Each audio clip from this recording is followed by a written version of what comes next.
আসসালামু আলাইকুম। সর্বশেষ আন্তর্জাতিক সংবাদে সবাইকে স্বাগতম। আপনাদের সাথে আছে আমি রাহাত হোসেন। প্রথমেই জানিয়ে দিব আমাদের হাতে থাকা সর্বশেষ আপডেটগুলো। ভারত নেপাল সীমান্তে চরম উত্তেজনা, সীমান্তে নেপালি পুলিশের গুলিতে জখম ভারতীয় সেনা। থাকছে এ সম্পর্কে বিস্তারিত। রেলের পর এবার ইরানের গ্যাস চুক্তি থেকেও বাদ পড়েছে ভারত। আল কুদস শহরের গভর্নরকে আবার আটক করেছে ইসরায়েল। যুক্তরাষ্ট্রের কুৎসিত চেহারা দেখিয়েছে এমন মন্তব্য করল চীন। যারা রাশিয়ার বিরুদ্ধে নিষেধাজ্ঞা দিবে, রাশিয়া তাদের শাস্তির আওতায় আনবেই। থাকছে এ সম্পর্কে বিস্তারিত। সর্বশেষ জানিয়ে দেব নাইজেরিয়ায় মসজিদে হামলা, নিন্দা ওআইসির। প্রিয় দর্শক, এতক্ষণ শুনছিলেন সংবাদ শিরোনাম, এখন বিস্তারিত। ভারত চীন চরম উত্তেজনা, সীমান্তে নেপালি পুলিশের গুলিতে জখম ভারতীয়। প্রিয় দর্শক, এ থেকে আপনি আনন্দিত? আপনার মতামত কমেন্ট বক্সে জানিয়ে দিন। আর যদি ভিডিওটি ভালো লাগে অবশ্যই একটি লাইক দিন এবং শেয়ার করে বিশ্ববাসীকে জানিয়ে দিন। সীমান্তে ফের গুলি চালিয়ে এক ভারতীয় জখম করেছে নেপালি পুলিশ। শনিবার রাতে বিহারের কিশনগঞ্জের কাছে এ ঘটনা ঘটেছে। গুলিবিদ্ধ ওই ভারতীয়কে কিশনগঞ্জ সদর হাসপাতালে ভর্তি করা হয়েছে বলে জানিয়েছে জেলার police super Asif Kumar. Police ও স্থানীয় সূত্রের বরাত দিয়ে আনন্দবাজার পত্রিকা জানিয়েছে, জিতেন্দ্র কুমার সিংহ নামে এক কৃষক শনিবার রাত 9:30টার দিকে গুলিবিদ্ধ হয়েছে। গরুর খোঁজে ওই কৃষক সীমান্তের নৌম্যানশন ল্যান্ডে চলে গেলে নেপালের সশস্ত্র পুলিশ বাহিনী গুলি চালায়। জিতেন্দ্রর হাতে গুলি লাগে। তবে নেপাল পুলিশ জানিয়েছে, গুলিবিদ্ধ ব্যক্তির চোরাক চালান কারবারি সতর্ক করার উপর একদল সশস্ত্র লোক নৌম্যানশন ল্যান্ড পেরিয়ে নেপালে ঢুকেছিল। ওই ব্যক্তি সেই দলে ছিল। কিশনগঞ্জের পুলিশ সুপার জানিয়েছে, গুলি চালাবার বিষয়টি তারা তদন্ত করছে। এর আগে জুনে সীতামারি সীমান্তে নেপালের ভূখণ্ডের মধ্যে একদল ভারতীয়র সঙ্গে সংঘর্ষের সময় গুলি চালায় পুলিশ। তাতে এক ভারতীয় নাগরিকের মৃত্যু হয়, আহত হয় আরও 2 জন। রেলের পর এবার ইরানের গ্যাস চুক্তি থেকেও বাদ পড়েছে ভারত। ভারত থেকে মুখ ফিরিয়ে চীনের সঙ্গে সাক্ষাৎ গড়ছে ইরান। ইরানের সঙ্গে বিশাল অংশীদারিত্ব চুক্তি চূড়ান্ত হওয়ার পরপরই ভারতের সঙ্গে করা চুক্তি থেকে একের পর এক সরে আসছে তেহরান। গত সপ্তাহে ইরানের চাবাহার বন্দরে রেলওয়ে সংযোগ পরিকল্পনা থেকে ভারতকে বাদ দেওয়া হয়েছে। এবার ইরানের একটি বড় গ্যাস প্রকল্প হারাতে চলছে নয়াদিল্লি। ভারতের পররাষ্ট্র মন্ত্রণালয় জানিয়েছে, পারস্য উপসাগরীয় অঞ্চলের ফারজাদি বি গ্যাস ক্ষেত্রটি ইরান নিজেদের অর্থায়নে উন্নয়ন করবে বলে জানিয়েছে। তবে ভারত পরবর্তী ধাপের উন্নয়নে অংশ নিতে পারবে। বৃহৎ ওই গ্যাস ক্ষেত্রটি খনন ও উন্নয়ন নিয়ে গত 10 বছর থেকেই নয়াদিল্লি উচ্চ অভিলাষী পরিকল্পনা করেছিল বলে রোববার এক প্রতিবেদনে জানিয়েছে। 2016 সালের মে মাসে ভারতের প্রধানমন্ত্রী নরেন্দ্র মোদী তেহরানে সফর করেন। সে সময় ইরানের চাহার বন্দর সমুদ্রবন্দর থেকে আফগানিস্তান সীমান্ত লাগোয়া ইরানি শহর জাহেদা পর্যন্ত 628 কিলোমিটার দীর্ঘ রেললাইন নির্মাণের জন্য ভারত, ইরান ও আফগানিস্তানের মধ্যে ত্রিদেশীয় এক চুক্তি স্বাক্ষরিত হয়েছিল।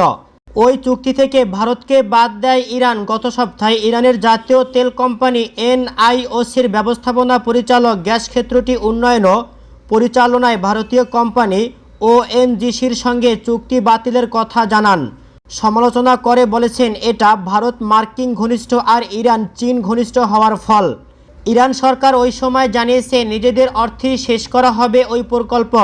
একই সঙ্গে দেশটি বলছে, প্রকল্প দেরি হওয়া এবং ভারত থেকে অর্থ পাওয়ার অনিশ্চয়তা দেখা দেয় এই সিদ্ধান্ত নেওয়া হয়েছে। ওই ঘটনার পর এক সপ্তাহ না পেরোতেই এবার ফারজাদি বি গ্যাস ক্ষেত্র থেকে বাদ পড়েছে ভারত।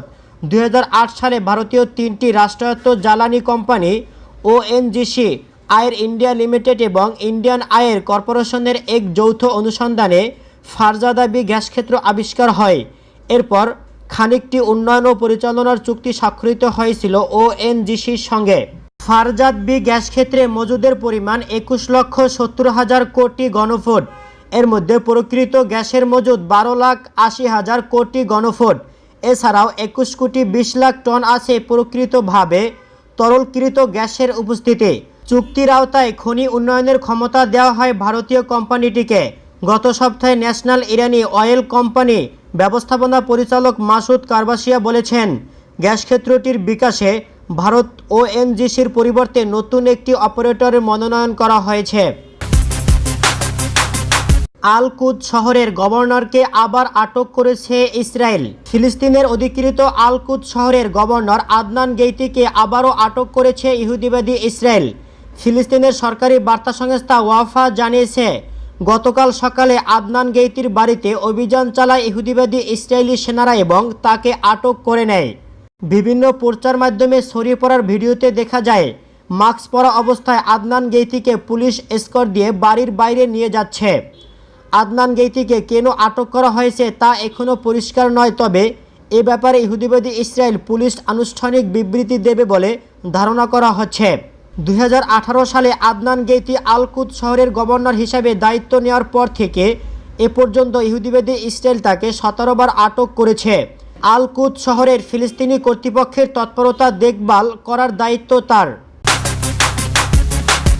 যুক্তরাষ্ট্রের কুৎসিত চেহারা দেখিয়েছে এমন মন্তব্য করল চীন।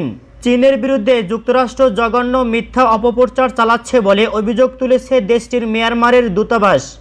এতে বলা হয়েছে, বিতর্কিত দক্ষিণ চীন সাগর ও হংকং নিয়ে দুই প্রতিবেশীর মধ্যে সম্পর্ক ক্ষতিগ্রস্ত করতে চাচ্ছে যুক্তরাষ্ট্র। খবর রয়টার্সের। বিশ্বের প্রথম ও দ্বিতীয় অর্থনৈতিক শক্তিধরের মধ্যে উত্তেজনা যখন প্রবল হয়ে উঠেছে, তখন মিয়ানমারের চীনা দূতাবাস এমন অভিযোগ তুলেছে। বেইজিং প্রতিবেশী দেশগুলোর সার্বভৌমত্ব খর্ব করেছে বলে এর আগে দাবি করেছে যুক্তরাষ্ট্র। জবাবে চীনা দূতাবাস জানিয়েছে, আমাদের নিয়ন্ত্রণে রাখতে মার্কিন সংস্থাগুলো বাজে কাজ করে যাচ্ছে। তারা তাদের স্বার্থপর, প্রতারণাপূর্ণ, ঘৃণ্য ও কুৎসিত চেহারা দেখিয়েছে। গত সপ্তাহে দক্ষিণ চীন সাগর নিয়ে যুক্তরাষ্ট্র তার অবস্থান আরও পরিষ্কার করে দিয়েছে। তারা বলছে, বেইজিংকে চ্যালেঞ্জ জানানোর দেশগুলোতে তারা সহায়তা দিয়ে যাবে। দক্ষিণ চীন সাগরের কৌশলগত জলপথের 90% নিজেদের বলে দাবি করে আসছে চীন। শনিবার ইয়াঙ্গুনের মার্কিন দূতাবাস এক বিবৃতিতে জানিয়েছে, দক্ষিণ চীন সাগর ও হংকংয়ে বেইজিং যা করছে তারা প্রতিবেশীদের সার্বভৌমত্ব হরণের বড় নমুনা। মিয়ানমারে চীনের বিশাল বিনিয়োগকে ঋণ ফাঁদ হতে পারে বলে হুঁশিয়ারি দিয়েছে যুক্তরাষ্ট্র। এছাড়া মিয়ানমার থেকে চীনে নারীদের পাচার ও চীন থেকে মিয়ানমারে মাদকের চালান নিয়েও সতর্ক করেছে।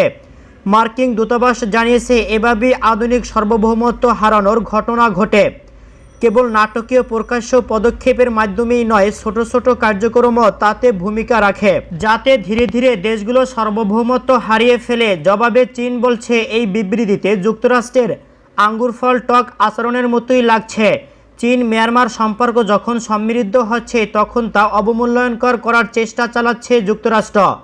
অভ্যন্তরীণ সংকট ও স্বার্থপরের মতো রাজনৈতিক স্বার্থ হাসিল করতে মার্কিন কর্তৃপক্ষের বৈশ্বিক অভিমানের আরেকটি প্রহসন এই বিবৃতি। যারা রাশিয়ার বিরুদ্ধে নিষেধাজ্ঞা দিবে, রাশিয়া তাদেরকে শাস্তির আওতায় আনবেই। ব্রিটেনে নিযুক্ত রাশিয়ার রাষ্ট্রদূত আর্গেন কেলি বলেছেন, তার দেশের বিরুদ্ধে যারা নিষেধাজ্ঞা আরোপ করবে তাদেরকে শাস্তির আওতায় আনবে মস্কো। গত 6 জুলাই ব্রিটিশ সরকার ঘোষণা করেছে, 4টি দেশ, কয়েকজন নাগরিক এবং কয়েকটি প্রতিষ্ঠানের বিরুদ্ধে নিষেধাজ্ঞা আরোপ করবে লন্ডন। ওই তালিকায় রাশিয়ার 25 জন ব্যক্তির নাম রয়েছে। রাশিয়ার আইনজীবী এবং অডিটর সের্গেই ম্যাগনিস্কি হত্যাকাণ্ডের সঙ্গে জড়িত থাকার অভিযোগে ব্রিটেন এই শাস্তিমূলক নিষেধাজ্ঞা আরোপ করতে যাচ্ছে। ব্রিটিশ ধনকুপের উইলিয়াম ব্রাউডারের কর বিষয়ক উপদেষ্টা ছিলেন ম্যাগনিস্কি, যিনি 2009 সালে নভেম্বর মাসে মস্কোর একটি কারাগারে মারা যান। এর আগে 1 বছর ধরে তিনি কর ফাঁকি দেওয়ার অভিযোগে কারাগারে আটক ছিলেন। ম্যাগনিস্কি দাবি করেছিলেন, রাশিয়া বহু কর্মকর্তা বড় রকমের কর প্রতারণার সঙ্গে জড়িত ছিল এবং তার মৃত্যুর পশ্চিম সরকারগুলোর কাছে অস্থিতিশীলতার কারণ হয়ে দাঁড়ায়।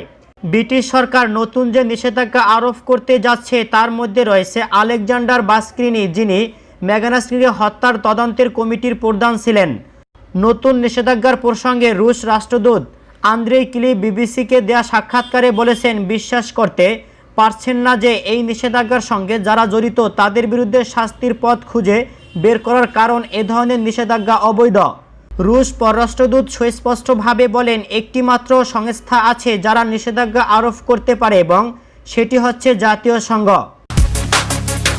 নাইজেরিয়ায় মসজিদে হামলা নিন্দা ওআইসির।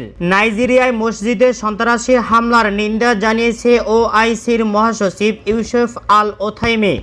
দেশটির উত্তর পূর্বাঞ্চলীয় রাজ্য অ্যাডামোয়ার মুবি এলাকায় একটি মসজিদে নামাজ পড়া অবস্থায় মুসল্লিদের উপর 2 দফা সন্ত্রাসী হামলায় 27 জন নিহত হয়েছে, খবর আরব নিউজ।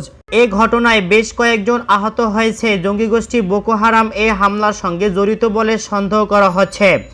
এক বিবৃতিতে ওআইসির মহাসচিব এ হামলায় জড়িত সন্ত্রাসী গোষ্ঠীর তীব্র নিন্দা জানিয়েছেন। একই সঙ্গে নিহত মুসল্লিদের পরিবারবর্গের সমবেদনা জানিয়েছে। তিনি দেশটির সরকার ও নাগরিকদের ঐক্যবদ্ধভাবে সন্ত্রাস মোকাবেলার আহ্বান জানিয়েছে। ওআইসির মহাসচিব আরও বলেছেন, এসব সন্ত্রাসী চক্র গোটা অঞ্চলটিতে ভয়ানক পরিস্থিতির সৃষ্টি করেছে। এসব সন্ত্রাসীকে দমনে নাইজেরিয়া সরকারের পদক্ষেপকে ওআইসি সমর্থন করবে বলেও জানান তিনি।